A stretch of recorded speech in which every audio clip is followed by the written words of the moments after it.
యల్లాది రామకృష్ణ శాస్త్రి ఇక్కడే పుట్టాడు. వేటూరు సుందర రామ్మూర్తి ఇక్కడే పుట్టాడు. నార్ల వెంకటేశ్వరరావు, అక్కినేని నాగేశ్వరరావు లాంటి వాళ్ళు ఇక్కడే పుట్టారు. జ్ఞానపీఠ అవార్డు గ్రహీత విశ్వనాథ సత్యనారాయణ ఇక్కడే పుట్టాడు. అవునా కాదా?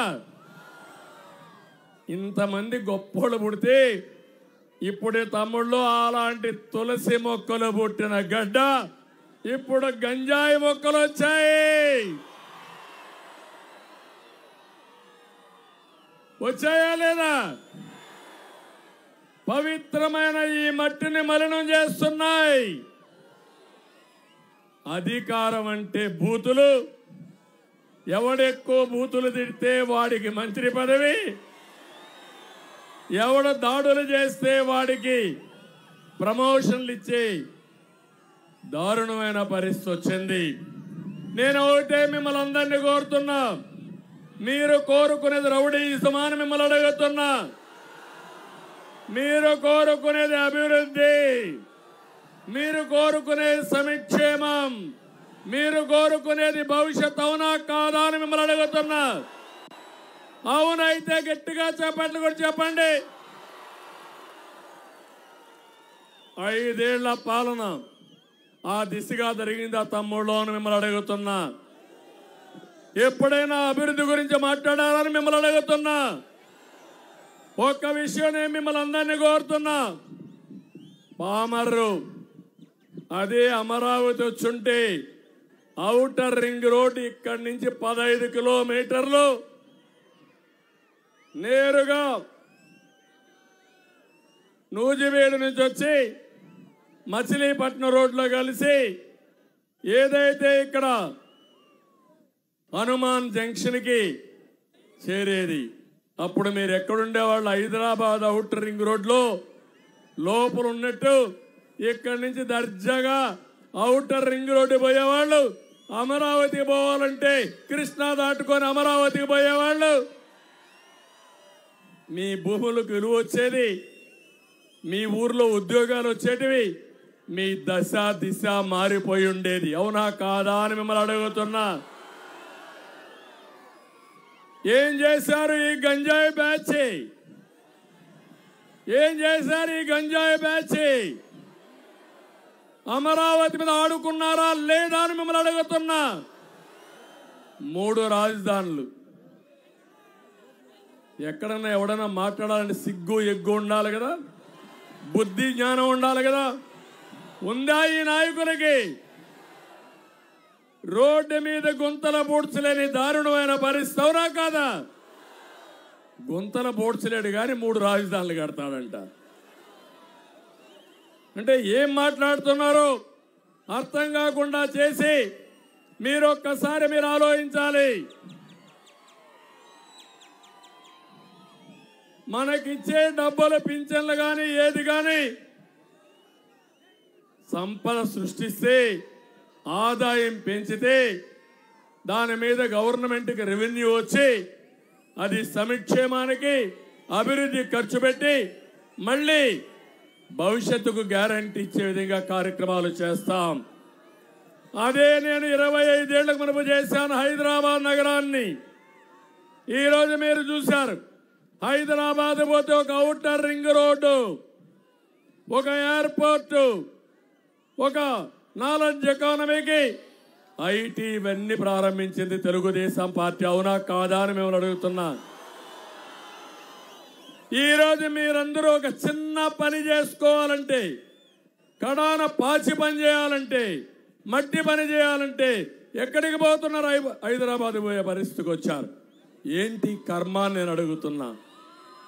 ఎవరు కారణం అని అడుగుతున్నా మిమ్మల్ని అందరినీ. అదే నేను 5 ఏళ్ళు ఉండుంటే హైదరాబాద్కు దీటుగా దేశంలోనే నెంబర్ 1 రాజధాని అమరావతి వచ్చేది. ఈ రాష్ట్రం బాగుపడేది, మీ జీవితాలకు వెలుగొచ్చేది, మన పిల్లలు అసాధారణమైన యువశక్తిగా తయారయ్యేవాళ్ళు. నేను ఇంకొక విషయం కూడా మీ అందరికీ చెప్తున్నా. తమ్ముళ్ళు ఎంఆర్పిఎస్ కూడా దించాలి, మళ్ళీ ఎగరేద్దాం. నేను మాట్లాడతాను, దించాలి. వెనకాల వాళ్ళకి అడ్డంగా ఉంటాయి. బ్యానర్లు దించండి ప్లీజ్. ఎంఆర్పిఎస్ దించాలి, అన్ని జెండాలు దించాలి. మళ్ళా మీటింగ్ అవుతాను ఎగరేద్దాం, మీ విషయం కూడా మాట్లాడతాం. దించండి, దించాలి, దించాలి. మీరు ఒకసారి చూస్తే అమరావతి 29,000 మంది రైతులు 35,000 ఎకరాల భూమిని ల్యాండ్ పోలింగ్ కింద అమరావతికి ఇచ్చారే. తమ్ముడు చెప్పింది వాళ్ళ దించండి. చెప్తే వినకపోతే ఎట్లా? మీరు దించాలి, దించండి. అన్ని జెండాలు దించాలి. జనసేన అన్ని జెండాలు, తెలుగుదేశం అన్ని జెండాలు దించండి. మర్చిపెట్టండి, వెనకాల కనపడాలి. టీవీలు కూడా ఉన్నాయి, వాళ్ళు కూడా తీసుకోవడానికి అడ్డంగా ఉంటే తీసేయాలి. మీరు ఆలోచిస్తే అమరావతి కానీ అభివృద్ధి అయి ఉంటే 10,000 ఎకరాల భూమి ప్రభుత్వానికి ఉండేది. ప్రభుత్వం అంటే ప్రజలు, ఆస్తి మీది. ఈరోజు వేల కోట్ల రూపాయల ఆదాయం వచ్చేది. భూమి అమ్మితే లక్షల కోట్ల రూపాయలు ఆదాయ వనరులు మనం సమకూరేటివి. దాంతో పింఛన్లు ఇచ్చేవాళ్ళం, పనులు చేసేవాళ్ళం, మనకి ఏం కావాలన్నా ఉపయోగించుకొని మన బిడ్డల భవిష్యత్తు కోసం బాగా చదివించేవాళ్ళం. మొత్తం దుర్మార్గుడు ఈ ముఖ్యమంత్రి వచ్చి మొత్తం సంపదని విధ్వంసం చేశాడు. ప్రారంభమే మీరు చూశారు. ప్రజావేదిక కూల్చివేత్తో విధ్వంస పాలన ప్రారంభించిన ఈ ముఖ్యమంత్రి దారుణమైన పరిస్థితి తీసుకొచ్చాడు. తీరని ద్రోహం చేశాడని చెప్పి నేను మీకు తెలియజేస్తున్నా. నేను ఇంకొక విషయం కూడా మీ అందరికీ ఒకటే కోరుతున్నా. ఇక్కడ రైతులు ఉన్నారు. తమ్ముళ్ళు, మీరందరూ ఆనందంగా ఉన్నారా అని మిమ్మల్ని అడుగుతున్నా. నీళ్లు వస్తున్నాయా అని మిమ్మల్ని అడుగుతున్నా. పైన కృష్ణా పైన అనేక బ్యారేజీలు వచ్చాయి. ఒకప్పుడు కాటన్ దొర, ధవళేశ్వరం బ్యారేజీ, కృష్ణా బ్యారేజీ 2 కట్టే పరిస్థితికి వచ్చాడు. దానివల్ల ఈ ప్రాంతం అభివృద్ధి అయ్యింది. అందరికంటే ముందు కృష్ణా డెల్టా, గోదావరి డెల్టా అభివృద్ధి అయిందంటే దానికి కారణం నీళ్లు. నీళ్లు నాగరికతకు చిహ్నం.